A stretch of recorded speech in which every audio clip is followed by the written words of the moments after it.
welcome to the Daily Space Weather. Smasho here, coming at you from the Smash News Network, least busted name in news. Just bringing you the most detailed imagery of the sun you'll see anywhere in the world and the most comprehensive space weather in the known universe. We've got more footage than normal of the closest star because, well, check it out. There's some stuff going on. Sunspot 3141. It's pretty spectacular. Multiple flares here over the past 24 hours, including some M-class flares. No less than 3 M-class flares in the past 24 hours. Here's some more exquisite imagery from SDO.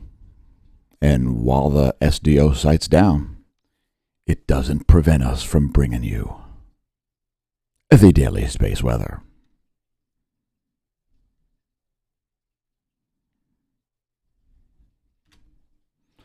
Take a moment to press like and subscribe if you enjoy the content. Thanks to everybody who has tolerated the pathetic censorship on the YouTube platform for the past 5+ years, as we barely get to, 2,600 subscribers or something like that. It's just as pathetic as Twitter. Make sure you follow us over there on Twitter as well. More on Twitter in a moment.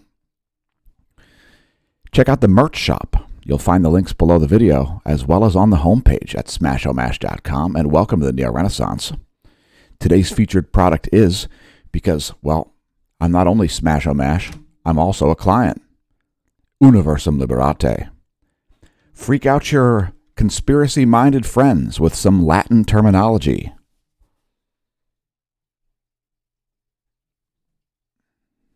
It's the moniker, or you could say the motto, of the Galactic Federation Special Forces. Universum Liberate.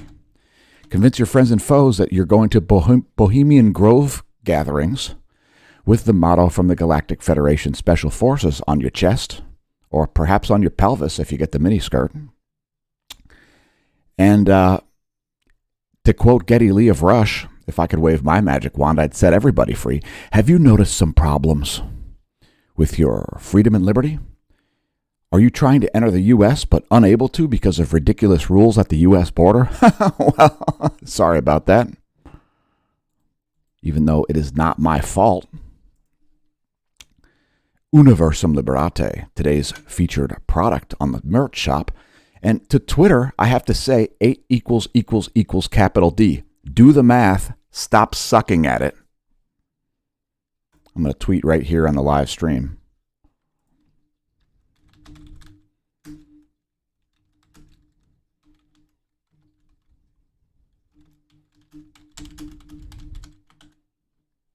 Twitter, you suck at math. If you think the junkware platform is fixed, well, it's probably worse than it was in the past.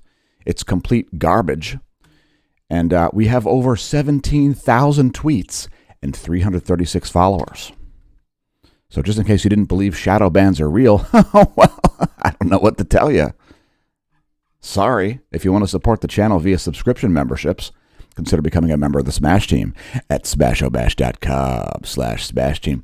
We replaced Patreon with a superior site, our own. We send out email alerts for disasters like, tsunamis. One happened yesterday. And we send out email alerts about that, even to bronze level. So if you're unwilling or unable to open your cobweb-encrusted wallet, join at the bronze level. Sign up for email alerts. Join at the gold or silver level if you are willing to open your well-filled billfold. Support us via membership services. You can also find links to SureMed there. Support your own health with a SureMed membership. The American Better Health Organization. It's fantastic. And many clients agree. Doctors by phone, counselors by phone, virtual veterinarians, dental discounts, vision discounts, discounts at the pharmacy, and lots more just with a base membership. It also does enable you to purchase group insurance. You know how group insurance works? You can form a group. It's just you can't form a group with the sole purpose of obtaining insurance, and you can offer insurance only to those group members without underwriting. Yes, no health questions. So welcome to the Neo Renaissance. Congratulations on realizing the channel exists. Smashomash.com is the homepage, and you'll find all of our links there. Links to Patreon, links to PayPal, links to Minds, Locals, a permanent link to the Discord chat. You want to send me an instant message? Do it on Discord. It'll actually get through. Yes. Also links to the junkware platforms like Twitter and Instagram, the barely functional junkware platforms in dying big tech organizations. Yes. Welcome to the Neo-Renaissance, and once again, congratulations on realizing that the channel exists. You can also find links to our Hemp Lucid shop right there on the homepage. Boom, Hemp Lucid. There you have it. Black Friday sale continues. Try out the Delta 8 gummy cubes. They are a potent indeed. And let's get back to some potent volcanic eruptions, like this one from Popocatépetl. I think it's Popocatépetl. Or is that Sabancaya? I don't know. It doesn't say on the caption or anything. I think it's Popocatépetl. It literally doesn't say. Just tall and dense eruption column. Well, thanks for the info. So Popocatépetl is indeed erupting. It's producing a 22,000-foot ash plume over central Mexico. Fuego, 15,000-foot ash plume over Guatemala. Sangre, 21,000-foot ash plume over Ecuador. Revenador, 14,000-foot ash plume over Ecuador from Revenador. It's a flight level 140. Flight level 240 over Sabancaya. It's a 24,000-foot ash plume. And Villarrica, showing up with some strombolian activity. Pulsating lava fountains. Please do not pole vault the pulsating lava fountains located at the caldera. Seismic activity has been very high for the past 3 days. Another 7 magnitude earthquake came in. That's the largest of the past 24 hours. That one was pretty recent. Also here at 7:09 Universal Time this morning on November 12th. Interestingly enough, November 12th is the anniversary, 23 years ago, that I was hit by a truck. Yes, hit by a truck. So let's get to the full list here, as the most seismically active region is indeed that area between Fiji and Tonga. We also saw quite a few large quakes around the Western Pacific, such as a 5.3 at Japan. And if we miss anything on the list here, just leave us a comment and let us know. Thanks for leaving a comment, Mike Bordages. Thank you for placing your vault pole on the ground and not pole vaulting the caldera. It could be unhealthful, and we need the views on YouTube because we get paid, I don't know, 0.00005 cents for every view that you, every ad that you see, we get paid 0.00005 cents for. So thanks for viewing all of those ads on YouTube. It's very helpful to us. Pardon the sarcasm. Guatemala had a 5.8.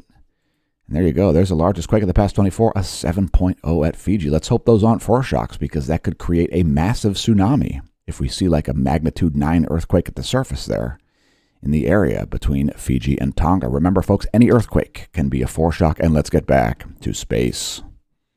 Space, a frontier, widely misunderstood by idiots on YouTube and various other people. Now, when I was in 3rd grade, I used to be frightened of the galactic core. Then I learned things about astrophysics, astrography, etc., and I realized that the galactic core isn't scary at all. Something that we would like to just reiterate and stress here at the Smash News Network, least busted name in news. The galactic core is not going to kill you, and neither is the sun, and neither are the planets, if you were wondering. Just some facts here from Smash News Network, least busted name in news. Sorry if that's too controversial for you. By all means, feel free to unsubscribe. Make sure you install Twitter. You don't have to install the Twitter app, okay? Don't install the Twitter app if you don't want to. But join Twitter because, well, there's information being sent on Twitter that you won't find anywhere else. Here's some more imagery. This is some composite. It's the last 24 hours in 193 plus 304 angstroms. 2 great wavelengths to show all the filamentary activity. There's some reorganization happening up here in the northwest as we speak. The 10.7 centimeter radial flux has come down to 138 solar flux units. There's the 1-year chart to put that in context. Space Weather Enthusiast dashboard, not forecasting any space weather storms. We don't have any Earth-directed CMEs or any significant coronal hole activity expected. Here's the last 4 hours of Earth's magnetic moment from space.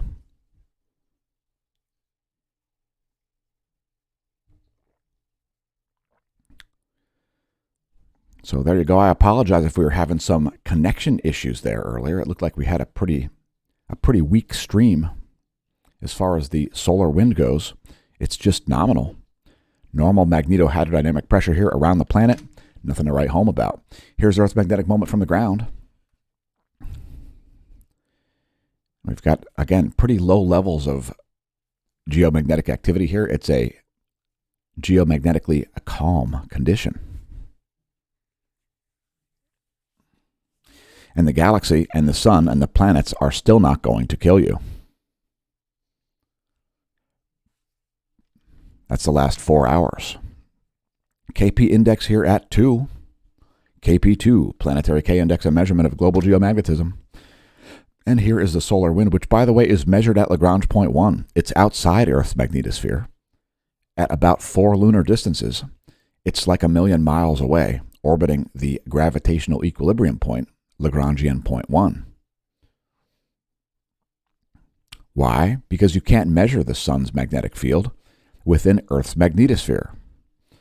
All right, so here we go. The solar wind density about 7.4 protons per cubic centimeter. Solar wind speed here, it's a weak coronal hole high-speed stream at 475 kilometers per second.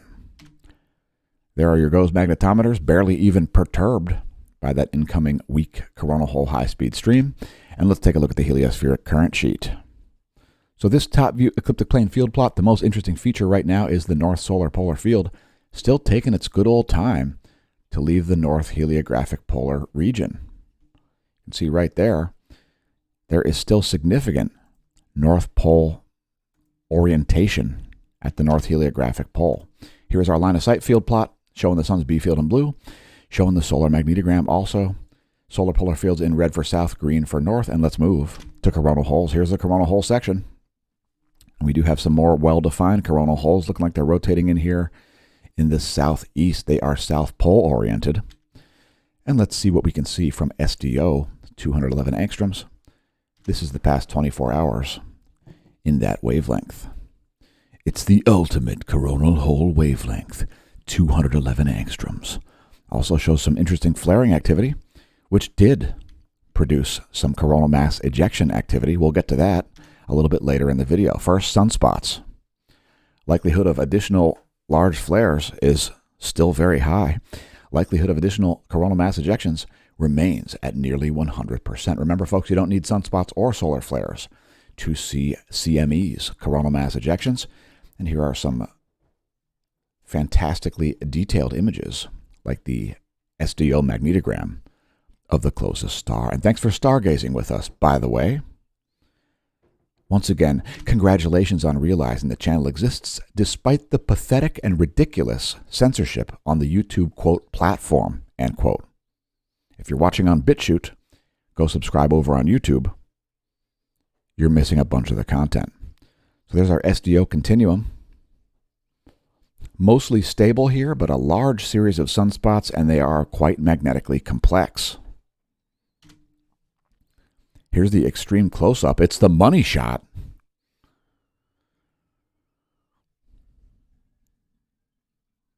A little bit of umbral migration happening there.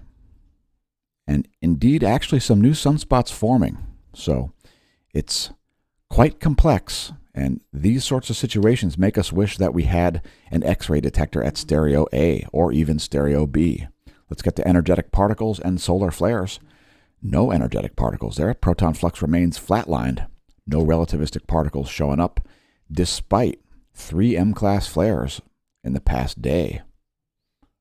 There you go. The latest one happened here just after midnight. That was a M1.04 class flare. Here's the last 24 hours in composite SDO magnetogram plus 94 angstroms. And here is SDO 1700 plus 131 angstroms. And here's 94 angstroms alone. Let's show that again. Very nice.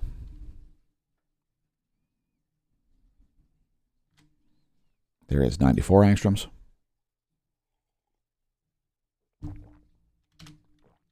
And here's another money shot. Sunspot 3141.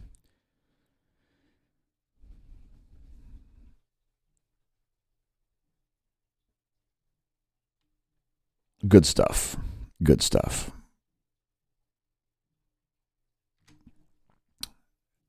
We always encourage our viewers to look up. If you look up before dawn, you might see Mars and the moon if you have a good clear sky as Cygnus sweeps across the northern horizon here over Lehigh Valley, Pennsylvania.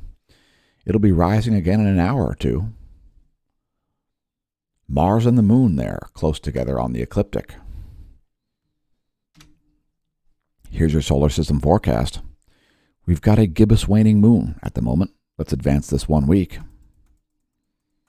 Here's where things will be in a week. We'll have a crescent waning moon, and I would just reiterate that this is not to scale. I say it on the regs because there are people out there that think the planets are going to kill us. Next, our coronagraphs, and we did have a CME. We'll tell you about the trajectory of that. There you go. In a moment here. That's 92 frames from yesterday, 11/11/2022. Here are today's images so far. That's 43 more frames. Coming at you a little later than normal today. Why? Because I slept in. I slept in until 5:45. Yeah, oh my God, it was so late. It was almost even light out. And let's take a look at Stereo A's coronagraph, which has got the data that we want. And what it's showing is no Earth-directed CMEs. No Earth-directed CMEs showing up there on the Stereo A imagery. And by the way, if you're new to the channel, Earth would be off in this orientation from Stereo A. It would be behind you from the perspective of the Soho Lasco C3.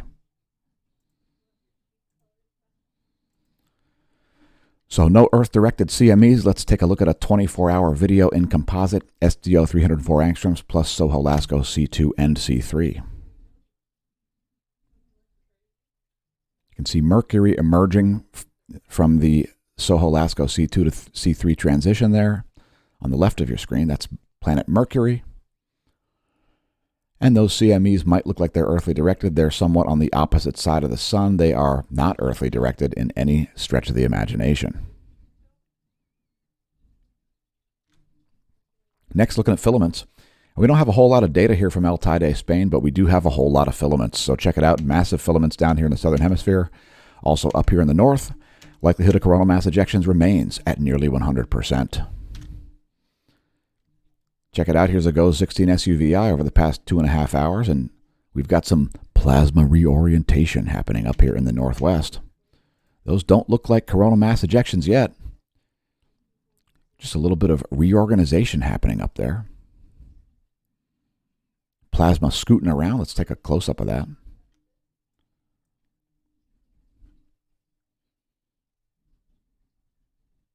And we will be streaming that on the Twitch channel, twitch.tv/smashomash. Install the mobile app. It'll actually let you know when we go live, unlike some pathetic junkware that you might find on the internet that barely functions on its best day. Next, the SDO 304 angstroms, 24 hours imagery. And this was largely plasma reorientation as well, as the gravitational field of the sun was not overcome by most of that plasma. Most of it collapsed back down toward the chromosphere. And let's get to bonus of features. So at the moment, only minor charging hazards here. Surface charging caused by low energy electrons there in the central Pacific Ocean. There's the GOES electron flux over the past 3 days. Seeing a little bit of a cratering of the electron flux, a common feature of coronal hole high-speed streams. There is your relativistic electron forecast model from NOAA. No arguments there. Here's the 1-year chart to put that in context from Solon.info, and let's take a look at the F ionosphere layer, which is, by the way, located at about 300 kilometers of altitude. So we'll show the vibrational frequency itself, the raw data, and the anomalygram. We are seeing some continued anomalies here.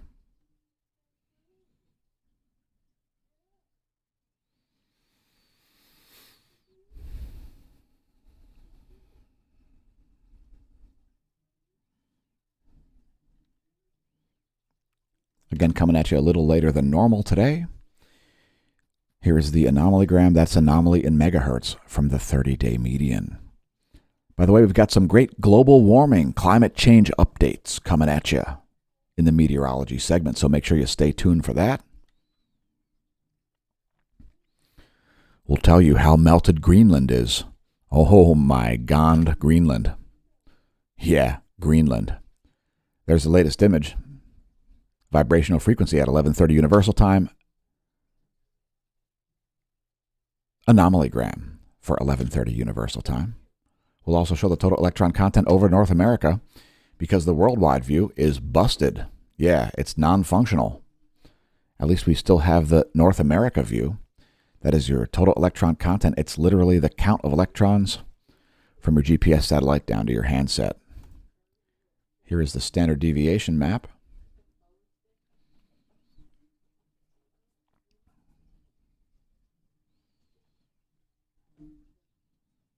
And never fear, we'll show the anomaly map as well. That is anomaly from the 10-day average.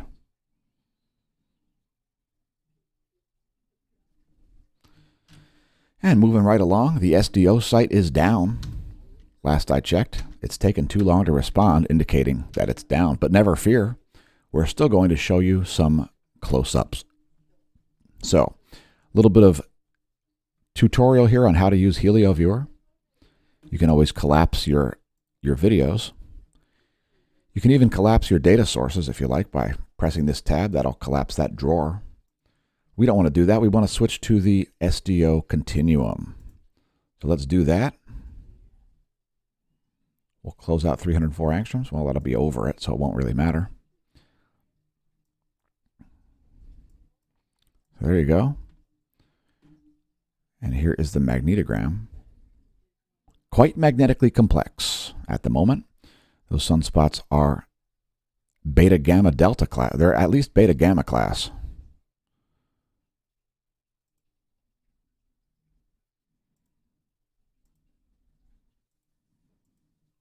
And we'll zoom back out to show the full disk view and the magnetogram.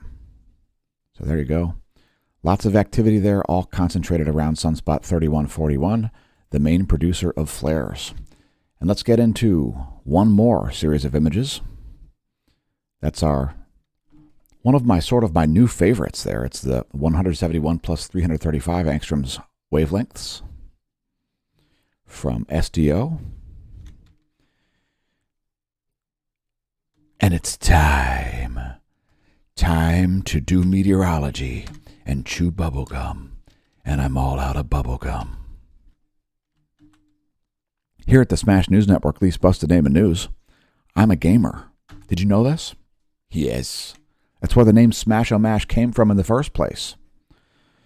So today we're going to look at the UV index.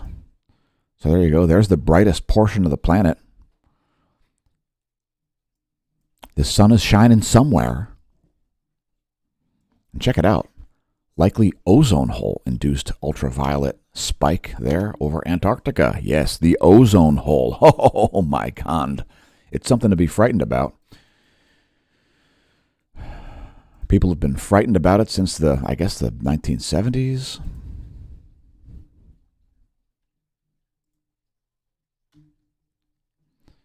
Anyway, let's get to our regularly scheduled meteorology segment.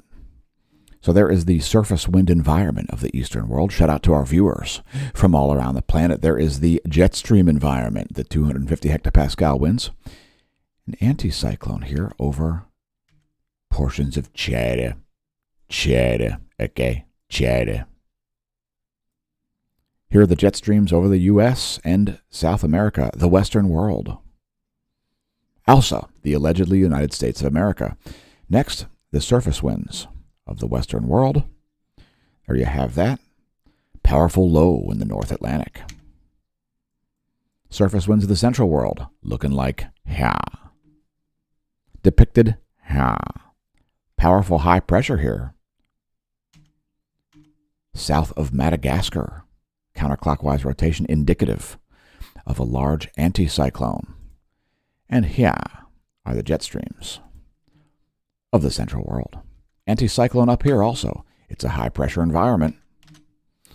And let's take a look at the clouds and fog over the Americas as the sun rises over the Atlantic and the nonsense continues to propagate on the internet, thanks to pathetic big tech censored sites that promote propaganda, ultra-famous people, and other idiocy promoting stale ideas and nonsense. You know which sites I mean. Go ahead, let us know in the comments. That's shortwave radiation from the NASA GOES Interactive Weather Satellite Suite. Check it out. We got a bunch of freeze warnings here around the southern U.S. there. Texas, Oklahoma. Also Mississippi and Alabama. Portions of Louisiana and Arkansas with freeze warnings. Let's scroll down to show the key. If your county's lit, click your county on weather.gov. That's a little bit more information than we are willing and or able to go over. Weather.gov to get your county's alerts. And let's take a look at some forecasts. So here's our temperature anomaly forecast for the next 72 hours based on the GFS model. We've got some huge temperature gradients happening there. It's going to go from anomalously warm to anomalously cold quite quickly as some Canadian air blasts in. And let's take a look at the pressure and precipitation forecast. As there is snow coming to places like Missouri, Illinois, Indiana, Ohio, also Oklahoma, Kansas, Colorado, Wyoming, etc. That's a 72-hour GFS pressure and precipitation forecast. Some heavy storms there forecasted for Nolens and other portions of the Gulf Coast. Strong storms there showing up. Could produce tornadoes, damaging wind and hail. Next, climate change update. The Earth is very hot. It is so hot that the snow-water mass balance, the snow-water equivalent, is well above standard deviation. The planet is very hot. This is proof. More indication that the planet is very hot. Snow cover extent at +1 standard deviation. Another indication the planet is very hot for a 6th winter in a row. We are above the 30-year average for snow mass balance.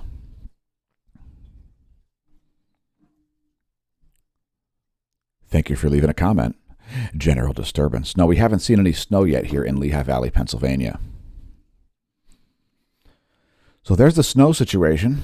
And let's take a look at Greenland. Since people are very worried that Greenland's going to melt, well, it's had more than 5 meters of snow from coast to coast since we've been doing videos. It's not very melted, is it? Not very melted at all.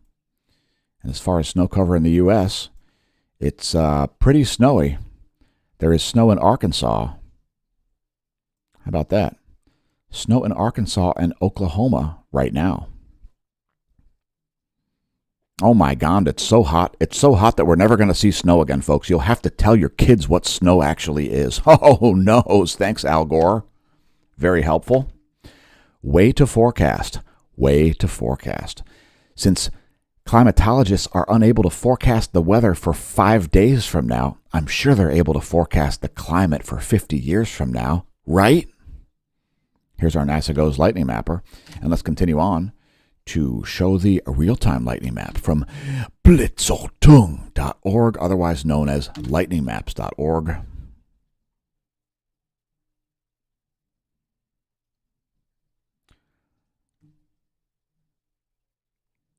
No terrestrial strikes over the U.S. at the moment. Closing things out here with the U.S. Doppler radar map. Do we have our... Yes. He is. Some precipitation there in southern Alaska, and we'll focus on the lower 48. There is your U.S. Doppler radar map. How about the shortwave radiation map showing clouds and fog from the satellite's perspective? Yes, infrared radiation. Did you know that water vapor is a greenhouse gas? Yes, it's a very strong, powerful greenhouse gas. Water vapor emits radiation. That's what you're seeing here in this imagery. That's radiation. This is why it stays warm at nighttime when it's cloudy because the greenhouse effect is all too real with respect to water vapor. That's your water vapor map. As you can see, that cold air dropping in from Canada. And here's your recap to close things out. U.S. Doppler radar. Shortwave radiation showing clouds and fog over a mostly dark nation. ALSA, the allegedly United States of America. And there is the water vapor map. And thanks for tuning in once again to the Smash News Network, least busted name in news. I've been your host, Dan, a.k.a. Smash-O-Mash, signing off. And may that solar wind be at your back. Opinions expressed in this video, not necessarily the opinions of Smash News Network, least busted name in news.